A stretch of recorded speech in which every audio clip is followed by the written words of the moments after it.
오늘은 국밥집 심부름꾼으로 살던 팔방이 처음으로 서원의 문턱을 밟는 날입니다.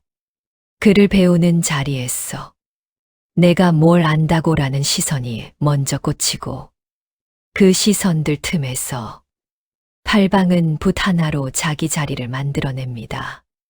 그리고 그 순간 팔방을 지켜보는 눈이 하나 더 있었지요. 칼끝처럼 날카롭고 바람처럼 빠른 아이 정화의 눈입니다. 이야기 시작하기 전 실혼야담의 옛날 이야기가 계속될 수 있도록 구독과 좋아요로 응원의 마음을 보태주세요. 자, 그럼 오늘도 실혼야담의 감동적인 옛날 이야기 지금 바로 시작합니다. 지금부터 조선 어느 서원에서 시작된 이야기에 천천히 들어가 보겠습니다. 서원 담장은 생각보다 높았습니다. 높다는 건 단지 돌을 더 쌓았다는 뜻이 아니지요. 그 안에 들어가는 사람들의 자부심이 담장만큼 높다는 뜻이었습니다. 팔방은 서원 앞에서 잠시 숨을 고릅니다. 손에는 얇은 보퉁이 하나, 그 안엔 붓 한 자루와 종이 몇 장, 그리고 윤씨 부인이 전날 밤 조용히 넣어준 마른 떡 그 개가 있었습니다. 배고프면 말하지 말고 먼저 먹어라. 윤씨 부인은 늘 그랬습니다. 손으로는 매를 들고 눈으로는 아픈 데를 먼저 보는 사람. 팔방이 대답을 하지 않아도 이미 아이의 속이 어디까지 달아있는지 아는 사람. 팔방은 떡을 만지작거리다 다시 보퉁이를 단단히 묶었습니다. 배고픔을 참는 법은 그에게 너무 익숙했으니까요. 서원 문 앞, 문지기가 팔방을 위아래로 훑었습니다. 어디서 왔느냐? 윤대감 댁에서 왔습니다. 말씀 전할 것이 있어 왔습니다. 문지기의 눈썹이 미세하게 움직였습니다. 윤대감, 겉으로는 고을의 선비이지만 사람들이 함부로 입에 올리지 못하는 기운이 있는 사람. 말을 아끼는 대신 시선을 한 번 더 주는 사람. 문지기는 문을 조금 열어주며 말했습니다. 들어가되 소란 피우지 마라. 팔방이 고개를 숙이자 서원 안에서 바람이 흘러나왔습니다. 종이 냄새, 먹 냄새, 그리고 사람들이 숨죽여 견디는 경쟁의 냄새. 마당에는 또래 사내 아이들이 줄지어 서 있었습니다. 비단 두루마기, 새신, 매끈한 상투.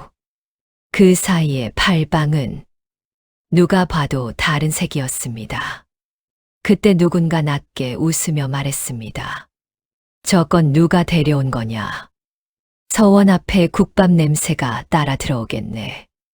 팔방은 웃는 얼굴을 보지 않았습니다. 그저 그 말이 나온 방향을 기억했습니다. 사람을 기억할 때 팔방은 얼굴보다 습관을 먼저 봤습니다. 말끝을 올리는지 내리는지, 손을 어디에 두는지, 눈동자가 흔들리는지 고정되는지. 그 아이는 자기 말에 반응이 없으자 한 번 더 다가와 팔방의 보퉁이를 툭 건드렸습니다. 너 글 아느냐? 팔방은 잠시 생각했습니다. 아느냐라는 말이 할 줄 아느냐인지 감히 아느냐인지 둘 중 하나였으니까요. 팔방은 조용히 답했습니다. 배우러 왔습니다. 배우러?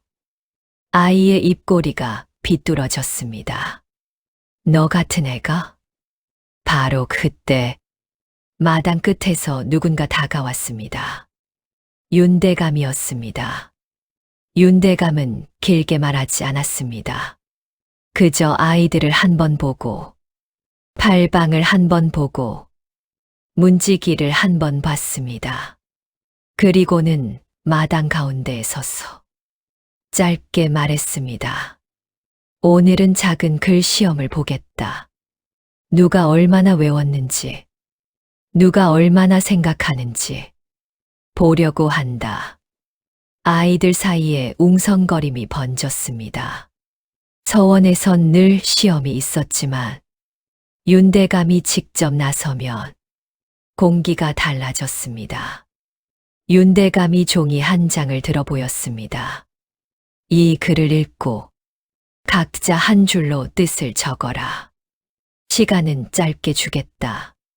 종이가 돌았습니다. 아이들은 숨을 삼키며 글을 읽었습니다. 팔방도 종이를 받았습니다. 글은 어렵지 않았습니다. 하지만 어려운 건 글 자체가 아니라 그 글을 읽는 사람들의 자존심이었습니다. 윤대감이 말했다. 시작. 붓소리가 동시에 들렸습니다. 팔방도 붓을 들었습니다. 그때 팔방의 손끝이 아주 잠깐 멈췄습니다. 먹이 종이에 닿기 직전. 그 멈춤은 망설임이 아니었습니다. 팔방은 주변의 기척을 느꼈습니다. 누군가 자기 뒤에서 종이를 살짝 기울이고 있다는 것. 누군가 팔방의 답을 훔쳐보려 한다는 것. 팔방은 종이를 그대로 두고 아주 작게 몸을 옮겼습니다. 그러면서도 붓은 흔들리지 않았습니다. 사람이 느끼지 못하는 움직임. 하지만 팔방에게는 바람이 방향을 바꾸는 정도로 분명한 움직임. 시간이 끝났습니다. 윤대감이 답을 거두었습니다. 한 장, 한 장.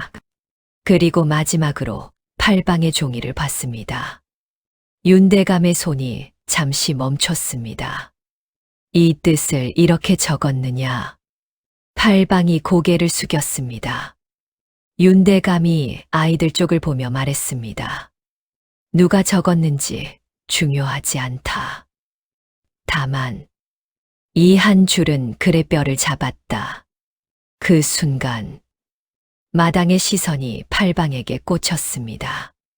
아까 비웃던 아이가 입술을 깨물었습니다. 운이 좋았겠지. 팔방은 그 말에 반응하지 않았습니다.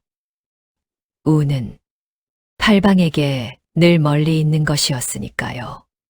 그날 팔방은 서원에서 처음으로 이름 대신 시선으로 불렸습니다. 서원에 들어간 다음 날부터 팔방은 새벽에 움직였습니다. 국밥집 심부름은 여전히 해야 했습니다. 장터에 떡을 갖다 주고, 그릇을 닦고, 남은 국물을 치우고, 그리고 해가 조금 오르면 서원으로 달려갑니다. 사람들은 말했습니다. 저러다 쓰러지지. 하지만 팔방은 알고 있었습니다. 쓰러지는 건 몸이 아니라 마음이라는 걸요. 마음이 먼저 주저앉으면 몸은 그 뒤를 따라갈 뿐. 서원에선 소문이 더 빨리 퍼졌습니다. 아이들의 말은 바람보다 가벼웠어. 벽도 문도 담장도 넘어다녔지요. 윤대감이 어제 그 애 칭찬했대. 심부름꾼이 그를 안대. 거짓말이지. 그 소문을 가장 싫어하는 아이가 있었습니다. 서원에서 글로 이름을 얻으려는 부잣집 도련님 강도령. 강도령은 늘 말했습니다. 글은 태어난 자리에서 나오는 거다. 천한 자리에선 천한 글이 나온다. 그 말은 글이 아니라 사람을 베는 칼이었습니다. 며칠 뒤 서원에는 작은 글대회가 열렸습니다. 고을원님이 서원에 들른다 하여 서원 아이들이 글로 예를 올리는 자리. 윤대감이 말했다. 이번 글은 시로 쓰겠다. 주제는 바람이다. 아이들이 붓을 들었습니다. 팔방도 붓을 들었습니다. 바람. 팔방에게 바람은 춥고 배고픈 날의 기억이었고, 도망치고 싶은 날의 한숨이었고, 누군가의 손길이 닿지 못한 외로움이었습니다. 팔방은 종이에 적었습니다. 길지 않게.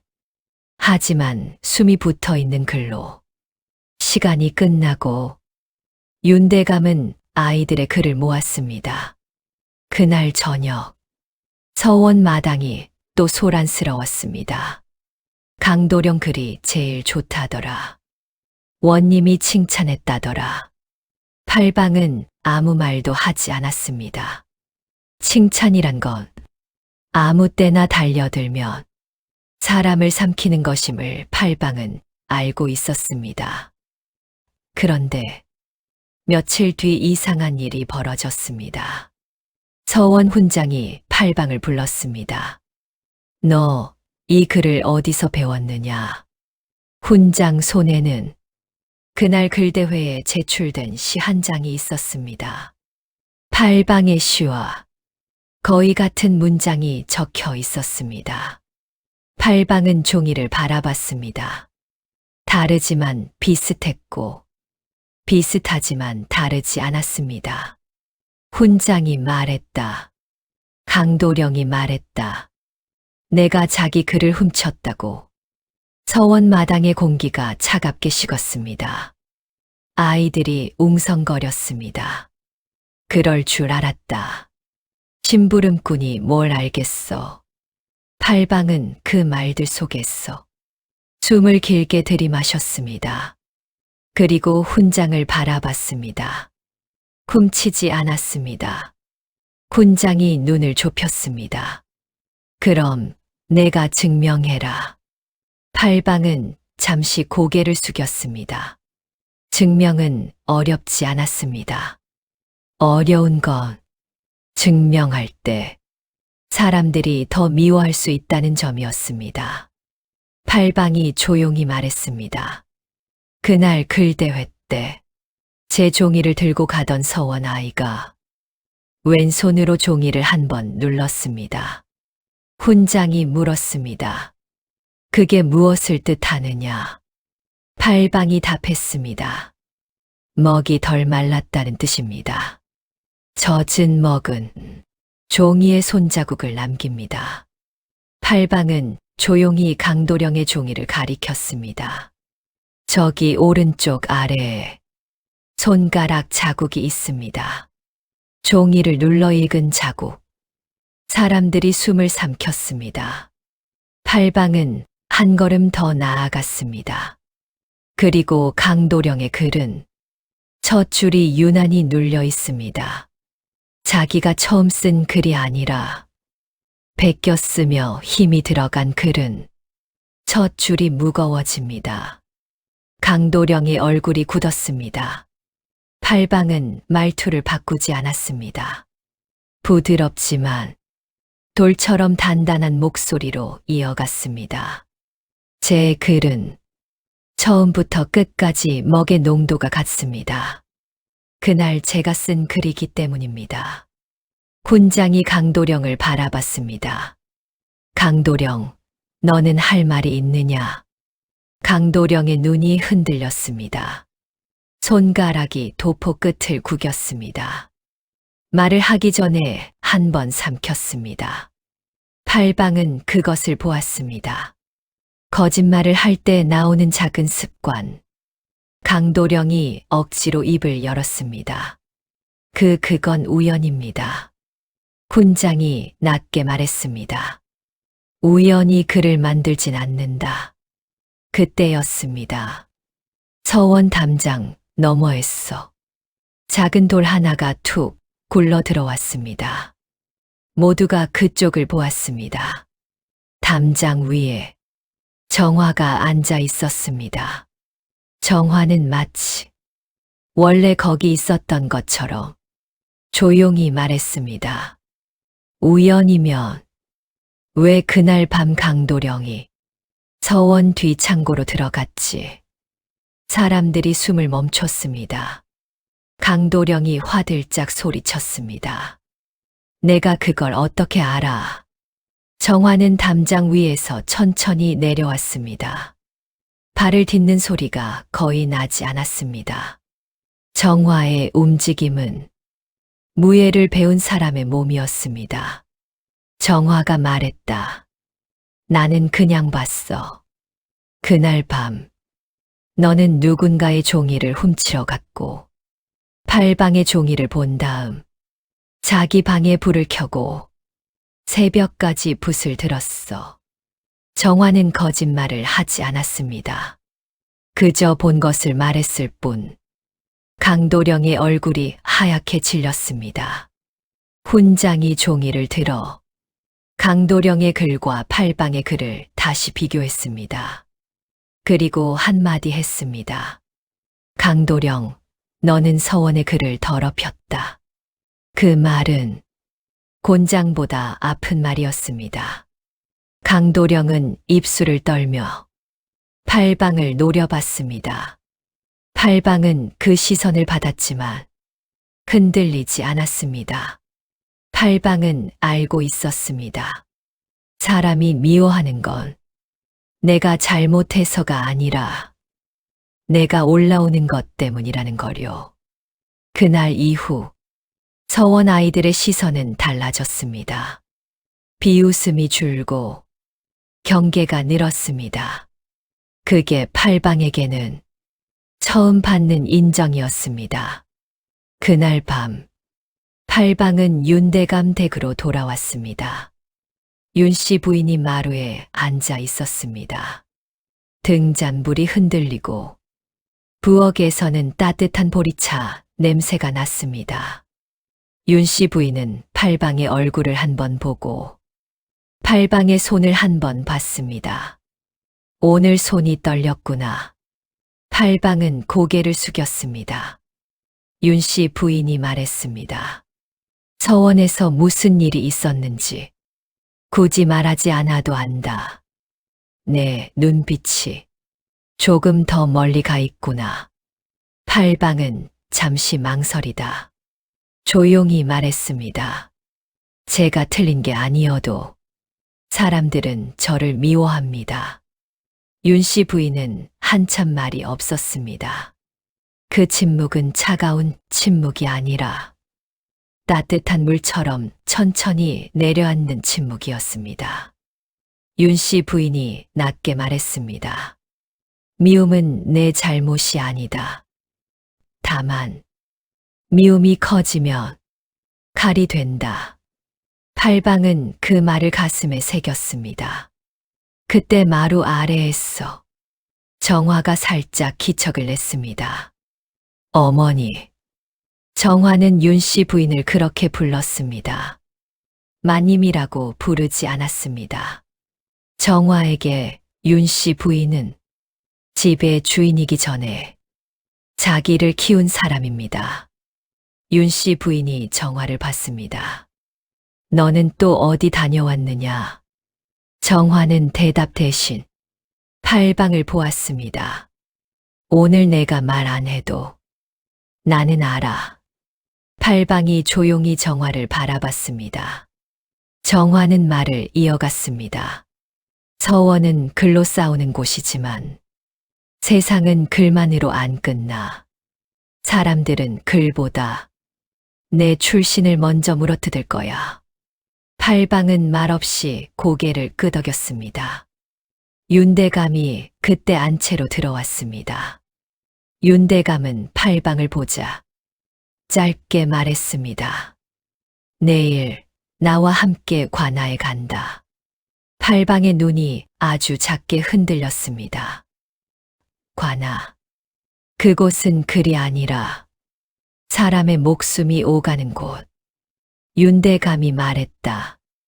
원님이 너를 한번 보고 싶다 했다. 윤씨 부인의 손이 살짝 멈췄습니다. 정화의 눈빛도 바뀌었습니다.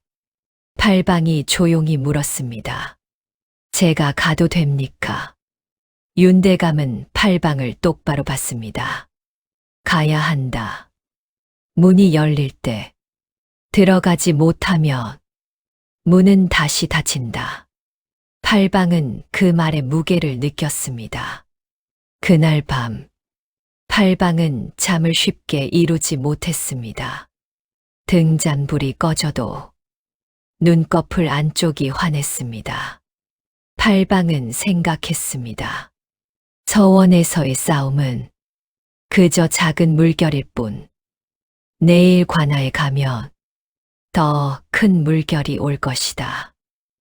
그리고 그 물결은 팔방의 이름이 아니라 팔방의 뿌리를 건드릴지도 모른다.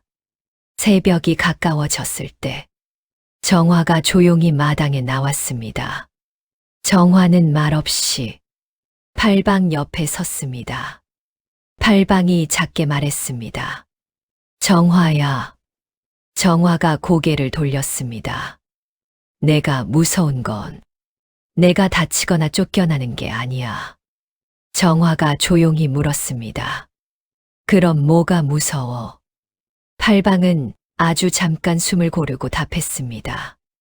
내가 올라가면 누군가는 내가 올라가는 이유를 알아내려고 할 거야.